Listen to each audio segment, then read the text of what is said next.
یہ سوچ ہی ایک لیڈر کی نہیں ہو سکتی. اللہ ہی وہ نہ ہوتے تو شاید ہم یہاں تک نہیں سمجھ پاتے, بہت سی چیزیں نہیں سمجھ پاتے.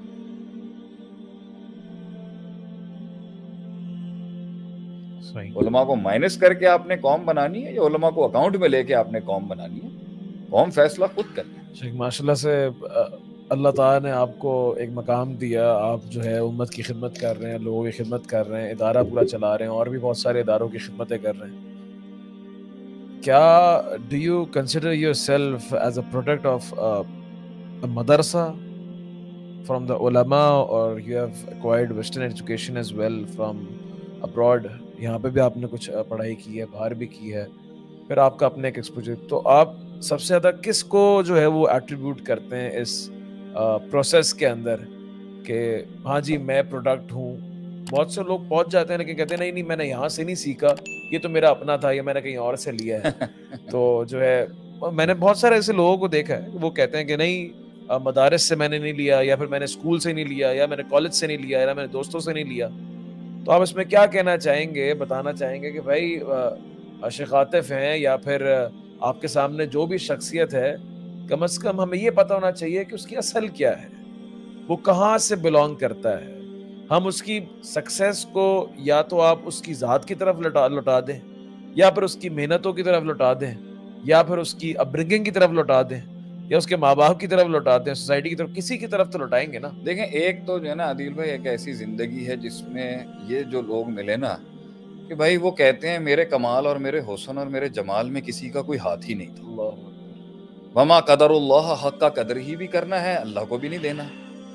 نہیں, یہ تو قیامت کے دن جب سینے کھلیں گے, وہ اخرجت الارض اثقالها, جب زمین اپنا وزن نکالے گی نا باہر, تو اس دن وقال الانسان ما لها, جب انسان کہے گا کہ یہ کیا ہو گیا ہے, تو اس دن اصل میں چٹھے تو اس دن کھل, شیخ عاطف کے بھی چٹھے اس دن کھل جائیں گے. اللہ حفاظت رکھے, اللہ عزت رکھے اس دن بھی. یہ تو سینے کھلنے ہیں تو پتہ چل جائے گا بھائی کہ جی منہ زبانی تھا کیا تھا, لیکن ایک لوگ ملیں گے, کسی کو کنٹریبیوٹ نہیں کرنا چاہیے جی میری تکمیل میں, میری تجمیل میں, میری تحسین میں, میری ترقی میں. بس مجھے لگتا ہے میں ہی تھا شاید, مطلب اتنی خود پسندی, خود پرست. اللہ کو بھی نہیں دینا, معاشرے کو بھی نہیں دینا. اچھا پھر آپ کو ملیں گے حکومت کو, تو شاید ہمارا مزاج ہی نہیں ہے کچھ کنٹریبیوٹ کرنے. ہم ناراض ہیں, ہم مہنگائی سے ناراض ہیں. میں کوئی خان صاحب کا یہاں پہ ایمبیسڈر نہیں ہوں, بولنے والا, نہ ہی میں میاں صاحب کا ہوں, نہ ہی میں زرداری صاحب کا ہوں. میں ایک نان پولیٹیکل آدمی ہوں. لیکن واقعی نہیں, ابھی تو سیاست سے دور ہوں. لیکن یہ کیا زندگی ہے کہ نہ حکومت کو کچھ, نہ ملک کو کچھ ایٹریبیوٹ کرنا ہے کہ جی ملک کا بھی کوئی ہاتھ نہیں ہے مجھے بنانے میں, اللہ نے بھی کچھ نہیں کیا میرے بنانے میں, نعوذ باللہ.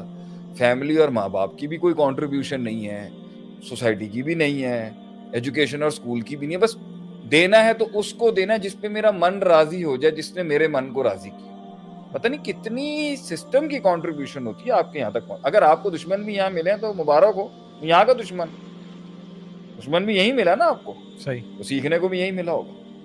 تو یہ جو ایک مزاج ہے نا کہ بھئی میں اکیلا ہی پہنچا اور جانب منزل, اور کوئی میں ہی تھا اور کوئی اور نہیں تھا, تو یہ بہت خود پسندی ہے. اس لیے جب ہم بھی اپنی محنتوں میں لگے تھے نا, تو تھے اشکال لوگوں, اور بڑے منجے ہوئے اہل علم کو اشکال ہو گیا بھائی کہ یہ تو خود پسندی کی تحریک ہے. اور ایک حضرت ہیں, بڑا نام میں لے نہیں سکتا, ان کا میں نے کمنٹ بھی پڑھا ایک جگہ پر کہ جی بڑے خود پسندی کے شکار لگتے ہیں یہ. ہاں لیکن انہیں کیا پتا تھا, اللہ بھی کہتا ہے نا کہ سینے چیرنے کے لیے تھوڑی آئے ہیں. صحیح بات. تو ہم علم والوں کو بھی کہتے ہیں کہ لوگوں کے سینے چیر کے فتوے لگانا تو ہماری روش تھی نہیں کبھی. بڑے علماء جو ہیں وہ اس طرح کا مزاج ہی نہیں رکھتے. اور وہاں پر بھی آتا ہے یاکم وزن فإن الظن اکذب الحدیث لا تجسسوا, کہ تجسس مت کرو, بدگمانی مت کرو. تو سب سے بڑی بات یہ ہے کہ زندگی ہے ہی اس چیز کا نام کہ کہیں پہنچنے تک یا پہنچنے میں آپ کہیں جی میں فلاں کا بھی شکر گزار ہوں, میں فلاں کا بھی شکر گزار ہوں, میں آپ کا بھی شکر گزار ہوں. میں بحیثیت ہے ایک ادنا سا طفل مکتب, قوم کا ایک ادنا سا چھوٹا سا خادم ہو. میرے خیال سے پاکستان کی ہر سیکٹر کو, اپنے گھر کو, اپنے رب کو, رب کی مخلوق کو, سب کو کریڈٹ دیتا ہوں جنہوں نے شیخ عاطف کو یہاں تک پہنچنے میں اپنا کردار نبھایا.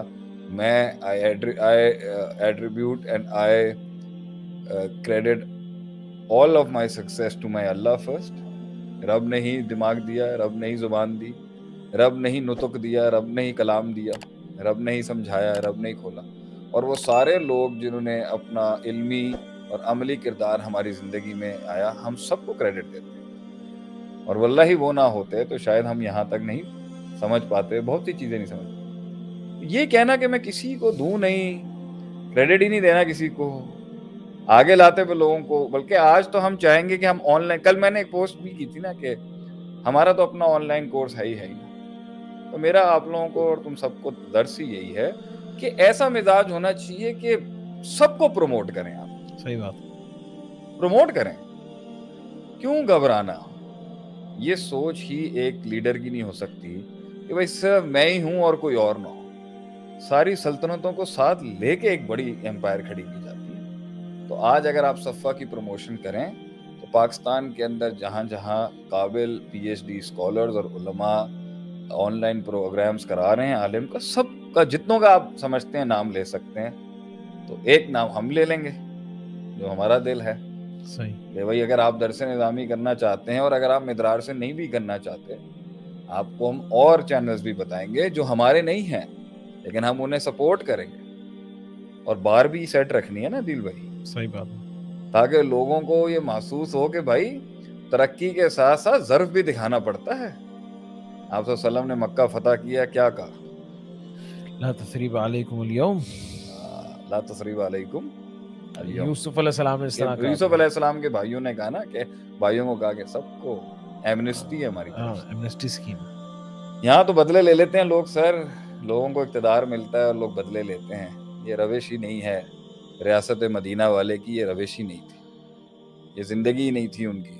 وہ تو معاف کرنے والے لوگ تھے. بہرحال مگر کچھ اغلاط اور کچھ غلطیاں ایسی ہوتی ہیں جنہیں طاقت میں آ کے واقعی دبایا, ان کو فیس کیا جاتا ہے اور ان کو ریزالو کرایا جاتا ہے.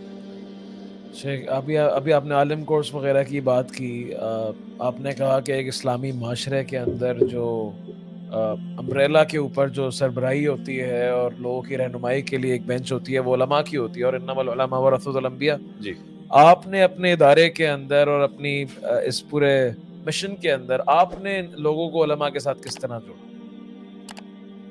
میں چاہتا ہوں کہ لوگ جو ہے وہ آپ کے الفاظوں سے سنیں کہ کس طریقے سے آپ نے ایک عوام الناس اور علماء کے بیچ میں ایک برج کریٹ کیا اور اس کی جرنی کیا ہے. نہیں, سب سے پہلے تو یہ تھا کہ ہم تو یہ کہتے تھے کہ پہلے تو ہم اپنے ہی حلقے میں تھے.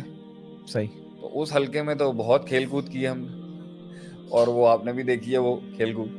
جی جی, تو اس حلقے کے اندر ہمارا ایک علیحدہ طرز ہوتا تھا. لیکن جیسے ہی ہم تھوڑا سا روایتی حلقے سے باہر آ کے میں 2012-11 میں جب شروع ہوا تو میں نے سب سے پہلے تو یہ چیز کرنے کی کوشش کی کہ بھائی اس داڑھی اور اس ٹکنے ننگوں کے ساتھ جو ہے, یہ دو اسلامی شعار کے ساتھ اور کرتا شلوار کے ساتھ جو ہے میں کسی بھی جگہ پر جاؤں تو بہت مشکل تھا.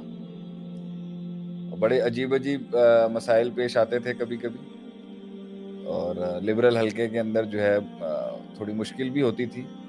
لیکن تو شروعات میں جب نام بھی نہیں تھا, مشہور بھی نہیں تھے, تو پہلے تو ہم نے کہا بھائی ہمارے شعار اور یہ چاہے. پھر وہاں پر تھوڑا تھوڑا ہم آیات حدیث کو پروفیشنل کانسیپٹس کے ساتھ جب استنباط کر کے پیش کرتے تھے تو اس کے ساتھ جو ہے تھوڑا ہم نے یہ خدمات شروع میں کی.